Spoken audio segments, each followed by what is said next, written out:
सोते में कट गई कुछ गुनाहों में कट गई, रोते में कट गई कुछ आहों में कट गई।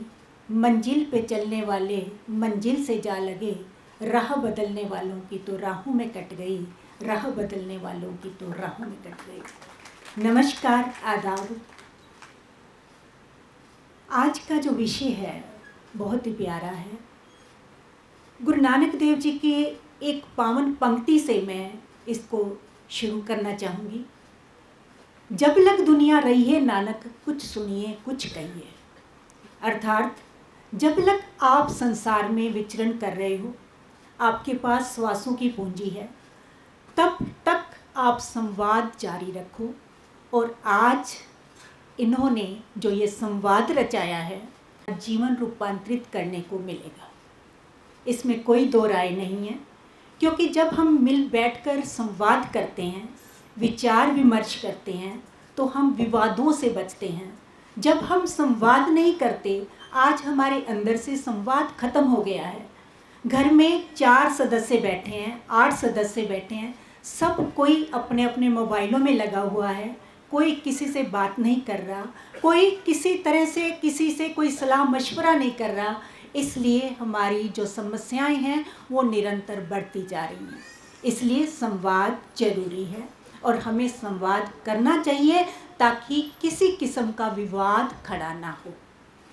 5 तत्वों से हमारा ये शरीर बना है और उसमें 5 जज्बात ईश्वरीय प्रदत्त है। उन 5 जज्बातों को अगर इस नैतिकता का अंकुश ना लगा होगा तो नेचुरल सी बात है कि विकारों के रूप में जो है रूपांतरित हो जाएंगे और ये विकार इतना भयावह रूप धारण कर लेंगे कि हमारा जीवन दुश्वार हो जाएगा। बाहरी तौर से हम जितनी मर्जी प्रगति कर लेंगे, जितना धन एकत्र कर लेंगे, बहुत शोहरत भी हासिल कर लेंगे, जो आजकल का जो पैमाना है शोहरत हासिल करने का, वो सब मुमकिन है, पर हमारा सुकून, हमारी शांति जो है वो बिल्कुल ख़त्म हो जाएगी। जिसके लिए कितने प्रयास करने पड़ते हैं वो अगर ये सारी बाहरी चकाचौंध से हमारे मन में सुकून मिल सकता तो कम से कम अमीर लोग तो सुखी होते ना, पर ऐसा नहीं है।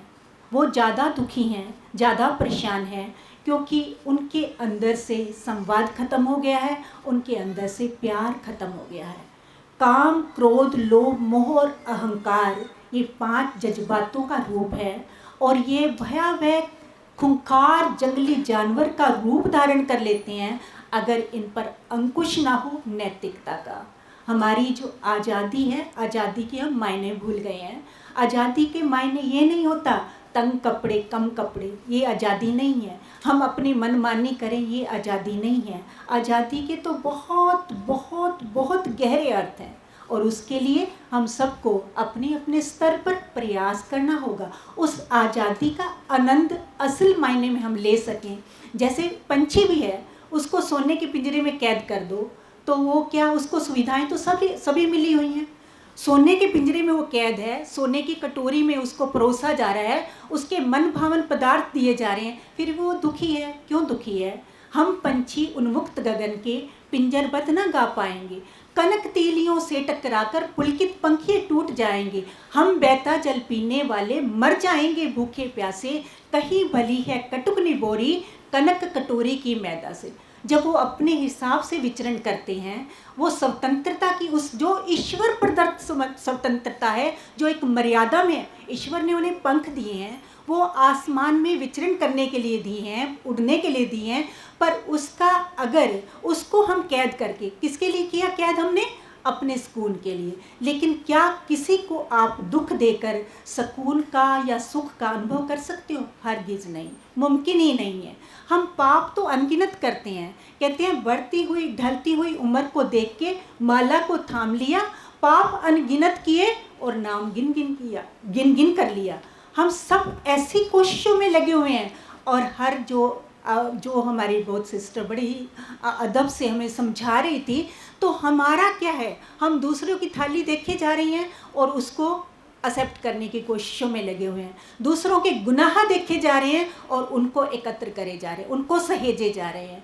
तो सूझवान कहते हैं, तू दूसरों के गुनाहों को बेनकाब न कर, ईश्वर देखता है, तू हिसाब न कर।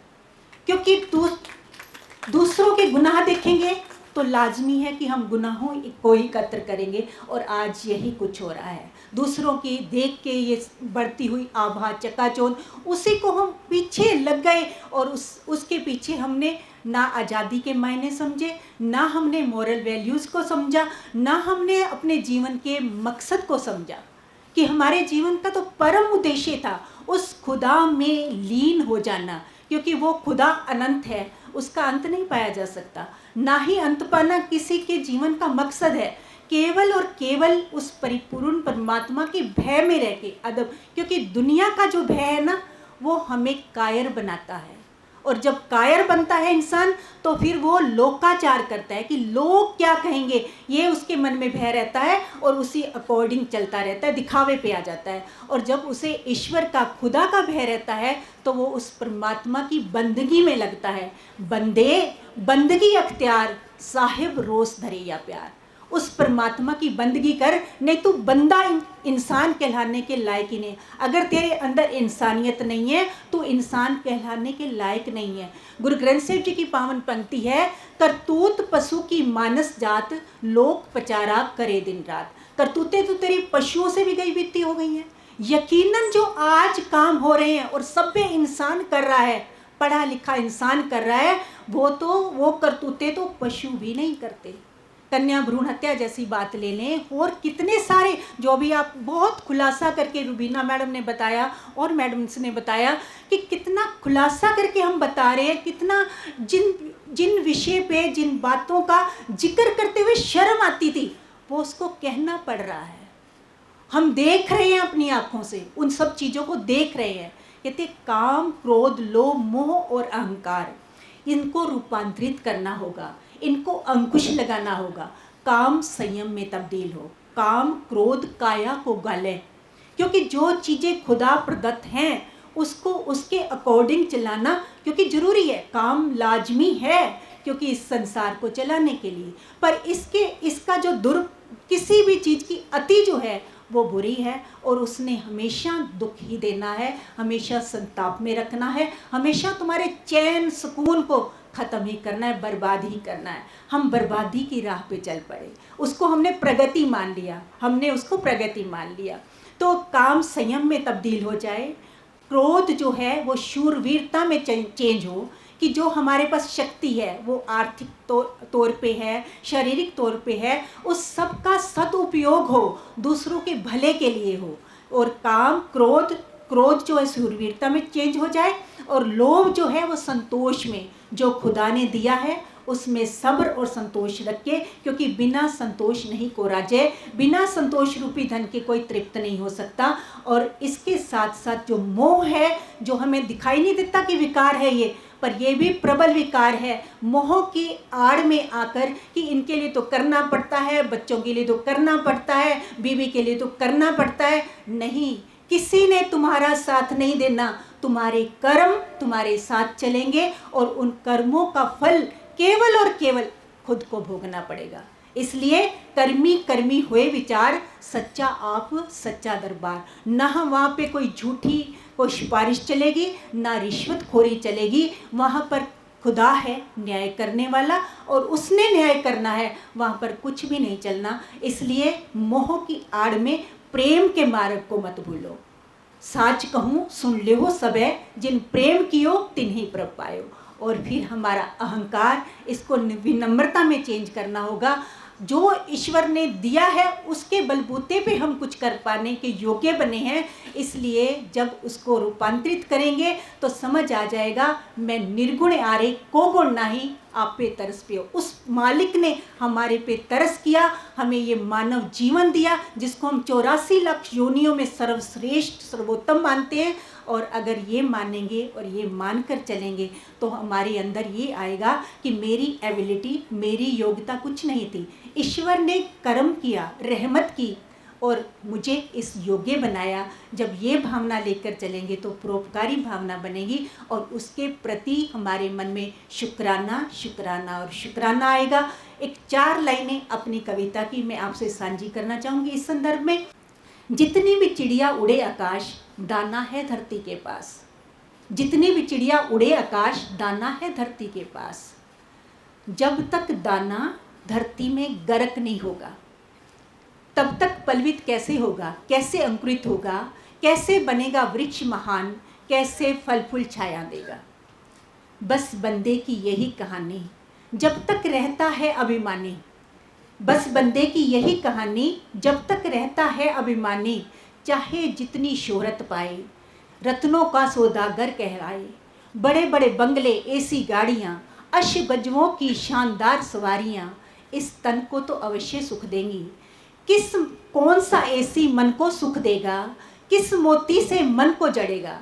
प्रकृति का नियम यही है, बुजुर्गों का कथन सही है कि दाना खाक में मिलके गुले गुलजार होता है। बंदा विनम्रता से ही भवसागर से पार होता है। बंदा विनम्रता से ही भवसागर से पार होता है। और रहमत, उसकी रहमतों की बारिश 8 पैर होती है। मन मुक्ता के कारण, यानी हमारे अभिमान के कारण ये बर्तन उल्टा है, इसलिए उसमें उस रहमत की कोई बूंद जो है वो आ नहीं पा रही, समा नहीं पा रही। जब ये बर्तन सीधा होगा, हम खुदा की तरफ मुख करेंगे कि वही है नूर, वही है सब कुछ, वही देने वाला अल्लाह ताला है। जब ये भावना हमारे अंदर रहेगी तो निश्चय हम उसकी रहमतों के सच्चे पात्र बन जाएंगे। आपने जो अवसर दिया कि हम सब मिल बैठ के संवाद रचा सके, तो उसके लिए आभारी हूँ। धन्यवाद, शुक्रिया।